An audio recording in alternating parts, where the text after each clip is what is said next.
One of your assessments this semester is completing your CV in a reflective worksheet. This video will give you an overview of where to find this information, and will also include some information regarding how to create your CV. So on Blackboard, you're going to find a new area here in the menu that says CVs. Here I've added several resources for you and included several documents to help guide you through the assignment. The first link here is a Nearpod activity we completed in class, which involves all of the information regarding CVs and a couple short quizzes. You can do this at your own pace. If you missed class, this was completed on April 9th during our class time. The next thing are some common guidelines for writing a CV. It's suggested that you review these, however, they were highlighted in the Nearpod presentation we did in class. Additionally, there is a CV vocabulary list which will help translate some of the English concepts to Arabic, which you may be more comfortable with or more familiar with. And lastly, there's a folder here for the CV assignment. The CV assignment will be worth 6% of your final grade.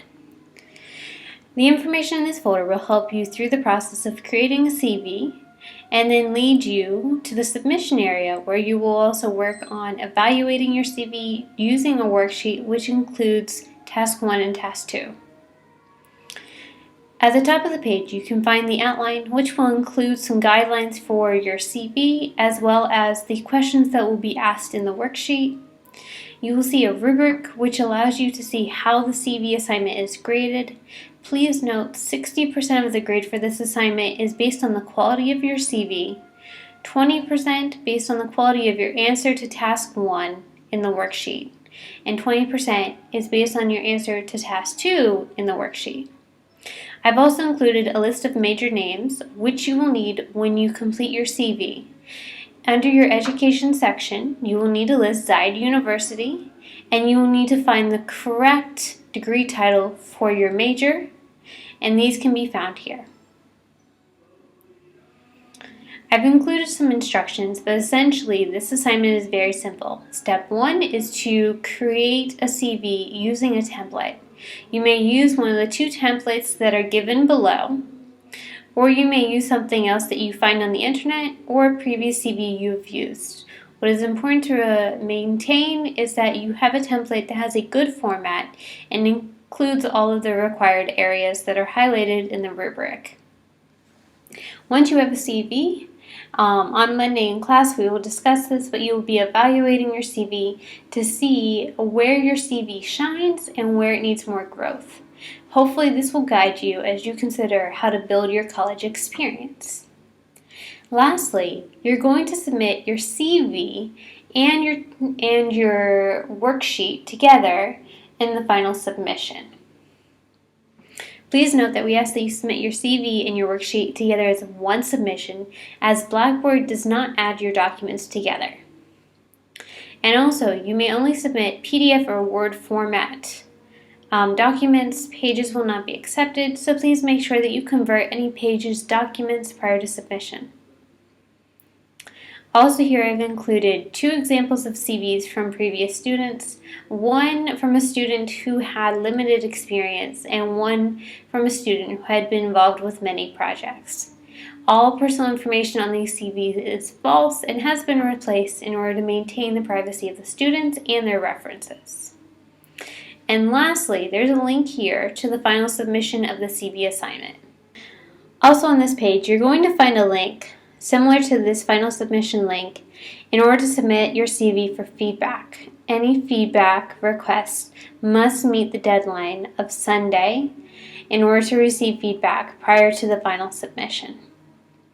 If you have questions, please plan to see me during office hours on Sunday, and if you can bring along your draft of your CV, that's very appreciated. Now let's talk about how the CV is graded.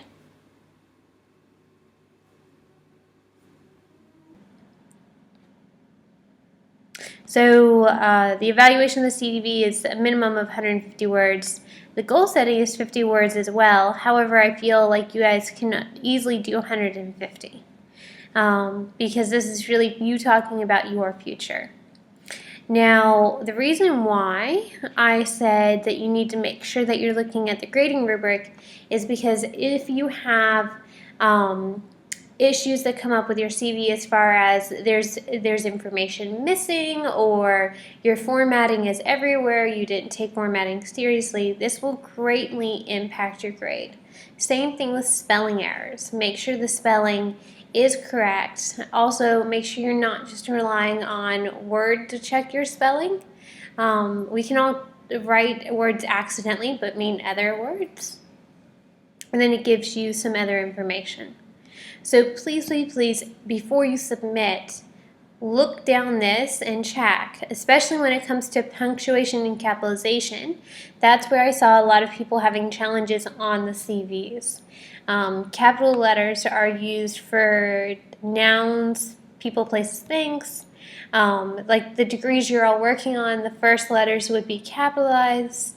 Companies you volunteered with, the names would be capitalized. Months, capitalized. So make sure you're using grammar effectively. So let's go back to Blackboard. Okay, so the next piece is the template. Now, if you're confused about how to start your CV in general, we're going to go through that. So get this open. Okay, and I'm going to expand the window so you guys can see a little more.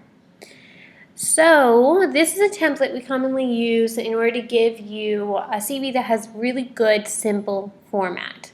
So with CVs, format is number one. If you don't have a format, no one is going to spend time on your CV. Also, the average person that's looking at a CV will only read it for about 30 seconds. And so the reason why we use formats is to help that person understand the information about you. So as far as using the template, it is literally designed to where I can type in my information on all the areas in order to just create this. So this means I don't have to do any formatting. I don't have to worry about changing any of the text. Obviously, I'm not Emirati, right? So let's go through the sections. So after I've changed my contact information, right, this would be capital, I would want to talk about my objectives. So in class we talked about objectives are optional. If you want to write one, we would want to make sure to be specific for the type of position I want. So I could say something like pursuing a position in student affairs at a university in the UAE in order to, let's say, in order to get more experience working with Emirati male students. Okay, so I'm telling them what type of position I want and kind of why. So then I move on to my education. For the purpose of this example, I'm going to pretend like I am doing my undergrad degree at Zayed University in Abu Dhabi. Now, many of you, it really should be pretty much all of you, you're all around the same progress in your degree. You're going to end up graduating in December of 2020. So once I come in and add things for the dates should all be aligned on this right hand side. And so I have to come in, delete some spaces, add some, until I get it to line up. Now, when it comes to the degree name, this is also an issue that I've seen in a lot of the CVs that I looked at in class. Sorry about that. Obviously, Blackboard does not like that I'm doing too many things. So back to this. So if I'm pursuing a bachelor's degree at Zayed University, I need to first find out what the name is. So in order to do that, let me just minimize that. What I really need to do is to pull up the Zayed University catalog, which we used in Unit 1. So here's the 2015-16, find programs, and then I need to find what is the degree actually called that I'm working on. So for most of your degrees, you're going to find the information in here, and you can also look on PAP for some of the information if you chose a new type of degree. So like our Middle Eastern Studies major wouldn't be in here, but you would just change the actual specialization. So if I was working on a degree in visual arts, I would write Bachelor's of Fine Arts in Visual Arts.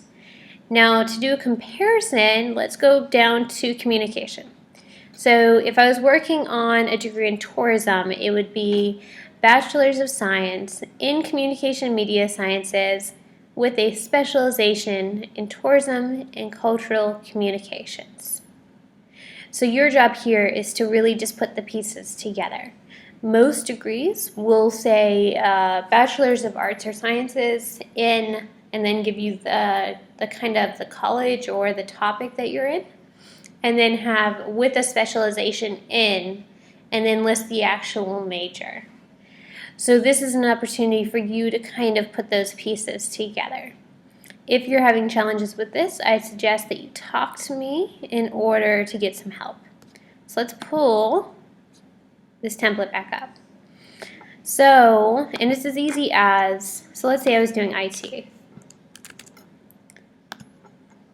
It really is a copy-paste type of thing. So edit, paste, and match formatting, because I don't want to mess with that. Okay, and then let's see, I need to come back into here. IT's on the, let's see, let's see, I'm doing security. Security is a popular major. So specialization in security, bring that back up. Again, edit, paste, and match formatting. That way you don't even have to worry about it, and you're done. With GPAs, we only list them if we actually have them, and most of you do not at this point. Also, we never want to put anything that isn't great. So if your GPA is below, I'd say probably a 3.0, we wouldn't want to list it anyways because it doesn't help your application, but it actually hurts it. So that's it. Now we've completely edited the college information. So the next thing we need to list is the high school information, right? So I select this, I update my high school, the city, wherever you went. Let's say this was in Abu Dhabi. And then you talk about when did you graduate. So more than likely you guys graduated in May or June, and a lot of people seem to have graduated in 2015. Okay. So same thing down here. What type of diploma did you get? Did you have a particular type of diploma? Did you study arts? What did you study? And then your score is only if it was good. If it's not good, take it out. You don't want them to know negative information on your CV. And then the last thing is make sure you're keeping your spacing all similar. So here I had that extra space. I just added another one. Take it all away. Work and volunteer experience. So a lot of people get stuck in this area because they don't think about what they've done. So did you do volunteering in school? Have you had a part-time job? Did you do volunteering in Call 120? Hint, hint. So everyone should have something to put in this area.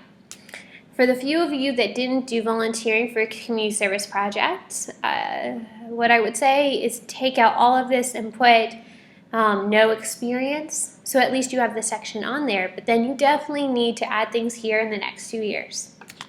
So how this section works, first you list the company of where you did the volunteering service. If you did it on campus, Zayed University. If you did it, let's say, off campus, so let's say I went to Bright Point. What city? Right, we have Abu Dhabi. And then we have to say, what was the time period? So let's assume for this one that this was associated with the community service project, and my group went in March of 2017. So the reason why I wouldn't just want to put 2017 is that makes it look like I did community service the entire year. Now your title, if you had a job before, you might have a specific title. If you were just volunteering, we can write volunteer. So this area is usually where we talk about what did you actually do. So I'm going to take all of this out to get started. Oops, I took a little too much out. So undo, space, okay. So now I need to write 2 to 5 bullets about the things I did while I was at the hospital. And since this was in the past, I need to make sure that I am writing using past tense. If it was something that I was currently still doing, then I would use present tense. So the difference between assist and assisted. So let's say we assisted with welcoming patients. So assisted with welcoming patients. And you see how it's gone bold? That doesn't look quite right, so we're gonna remove it. And I can bring it out a little bit to make it line up with the other example so that my first bullet isn't too far in. Okay, so what's something else we might do? Let's say we organize their educational information. So we have organized educational information in communal areas. So what I mean by that is like in the waiting rooms and in the entrance. And so you can see that this level of specificity lets anyone understand what you did, tells them what experience you might have. So if you're applying for a job that's got a similar requirement, they can see, oh, okay, this person knows how to work with clients. They know how to educate people and display information. So you're starting to show that you're developing experience. Now let's say you don't have 2 experiences. That's where we just come in and we take this entire thing out. And you can copy paste that same format as many times as you need. Now, interests and activities, this is an optional section. Sometimes we list these in here if they're really relevant. So what am I active in? So I am active in the NASPA Club, which is a group that I'm a part of. What else am I active in? Let's see, I'm also in a club that's called IASIS, okay? And then activities in organizations, if applicable. This is really helpful if you do something outside of school. So I have, for example, one student who is part of shooting organizations. So shooting association. And then because it's a specific thing, so she's been doing it for the last 2 years, so 2017. So you just want to put in your own information. So let's see, and just line that up, and you're done. Awards and honors. If you don't have anything, feel free to take it out. If you do have anything, so let's say I have what's called the Gold Award, which was a thing I got in high school, and it's from the Girl Scouts of America. See, it found a spelling error. There we go. Oh God, what year did I get it in? 2005. So I'm a little older. But here you would just list as many awards as you have. Certificates from school. Anything can go here. Right now, you're allowed to have information from as far back as high school. As you graduate college, you'll have to take away all the high school stuff and just start with college. And then we come down to skills. So what software are you familiar with? So when we say Microsoft Office, sometimes we need to specify which programs in Office since there are over 30. So then we say Excel, PowerPoint, which has 2 capital P's, and then let's say Outlook. And then let's say, I know a lot of people are familiar with iMovie. There's, what's that program called? Anything else that you're really good at, you would want to list it, okay? When it comes to language skills, so let's say a lot of you will be bilingual in English and Arabic, which is good. And then let's say this person had a beginning knowledge of spoken Spanish or Turkish or whatever you have. And remember, this is what you are right now. We're not thinking about the future. But do you have any language skills outside of English and Arabic? Leadership skills and other skills, this is optional areas. You can completely take them out or you can put them in. But they should be very specific and kind of listed more so than a sentence. If you're just writing things to have something there, don't list it. And then you want to take out this references available upon request because your references are actually already down here. So all of you are required to have 2 references submitted with your CV. So let's go ahead and do the first one together. So often we use people like previous instructors or previous coworkers or previous group members. So let's say I want to use Alia Sultan as my reference. Relationship to you, let's say we worked on a project together. So she would be a previous group member. Now why we use Alia over our best friend is because Alia can talk about our professional experience. Now with student recommendations, we can just take these parts out. They don't have a job. Then we can enter in Alia's email address. So let's say she's 2015 14424 at zu.ac.ae. Her contract address, she doesn't have one. And then her phone number if you wanted.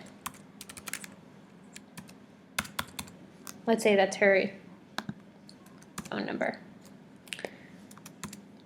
Okay. And then let's say you wanted to use a professor. So a few girls asked me, I'm going to assume I'm the reference on this. So Cassandra Shukla. Then you say, how do you know me? All right, I'm currently your academic advisor.